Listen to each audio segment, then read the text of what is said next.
Adventure and exploration, I think, is something that is set deep inside the heart of a man. When you look out, over the oceans and the mountains, there's just like this desire that, you need to get to the top of that mountain. And we all have it, you know what I'm talking about. It's, it's this need that we have, And I think paddling has been a great release for that desire that I have.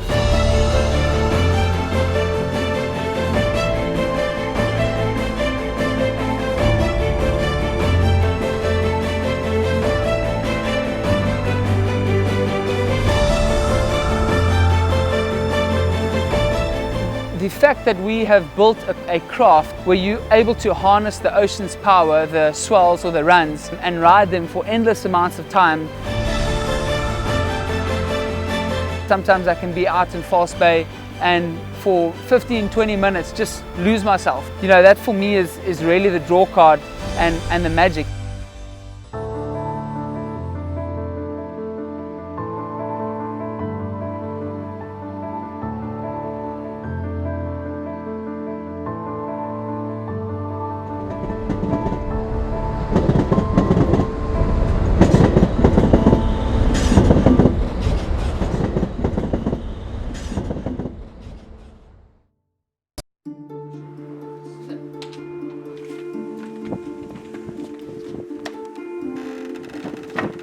Growing up playing sports with friends and family, I was watching videos of Ironman series, in Australia.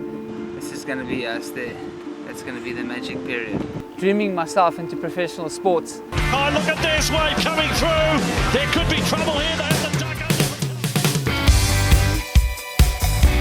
up. Everything that I've done has lent towards carving out that life. Down in the south, the southern peninsula where we stay, we're within a stone's throw from the beach, so getting to training is never a problem. Or even if it's just a quick surf or a quick coffee down the road, that's kind of what we're going for. We're going for lifestyle. So half a year ago, I was offered the opportunity to join Team Epic, and it's been a great move. Come with me.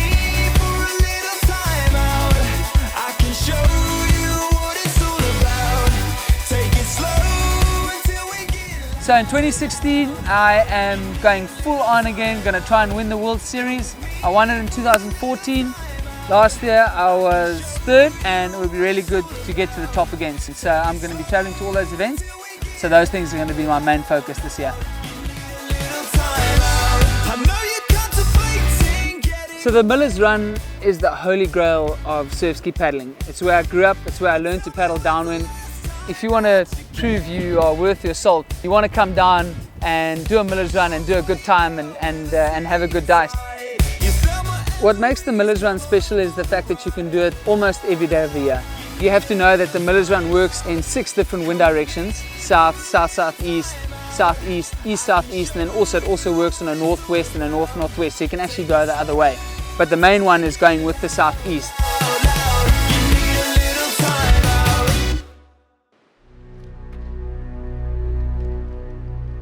So the day I broke the Miller's Run record was an absolutely perfect day. I knew the conditions are perfect. It was blowing 20 to 25 knots south-southeast, which is hell of a strong.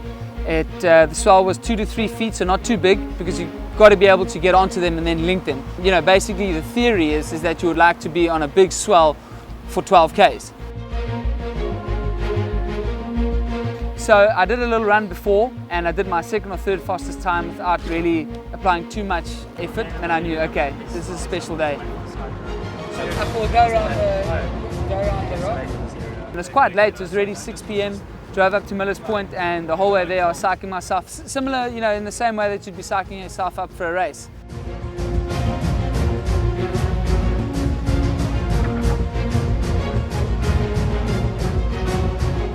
And from the first stroke it was on.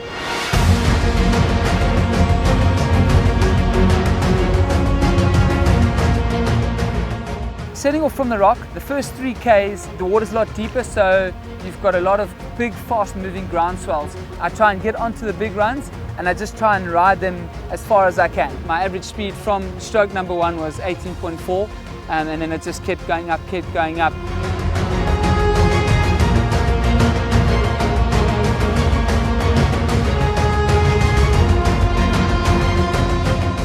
This day, the swells were clean. You were getting onto a swell and you were just going at 20 to 22 k's an hour and just flying.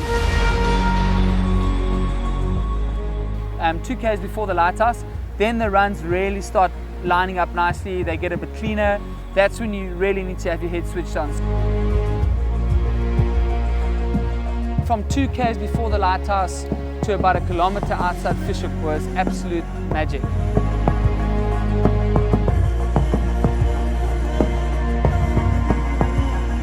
You know, if I look at the breakdown of the times that I was doing, I don't know how many times, if ever, I'd gone under 3 minutes for a K.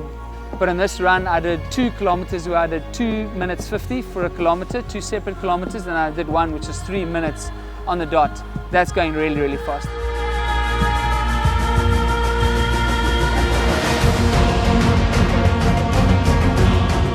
That's basically racing a K4 over 1,000 meters. So over 12 Ks, you know, that's the kind of pace you're doing, to put into perspective.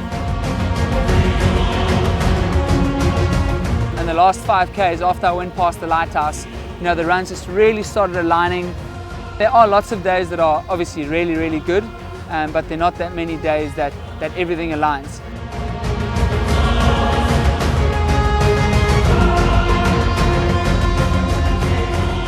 You know, you actually need to paddle really, really hard. It's not a typical downwind where you're putting your paddles down and resting. There are loads of those around. You know, you can do that if you want.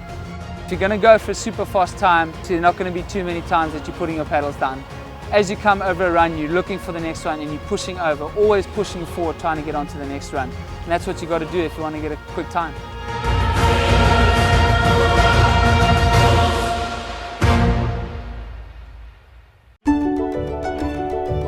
To have broken the record for that special 12 Ks, just remembering that specific moment, that 36 minutes and 36 seconds of flying downwind was incredible.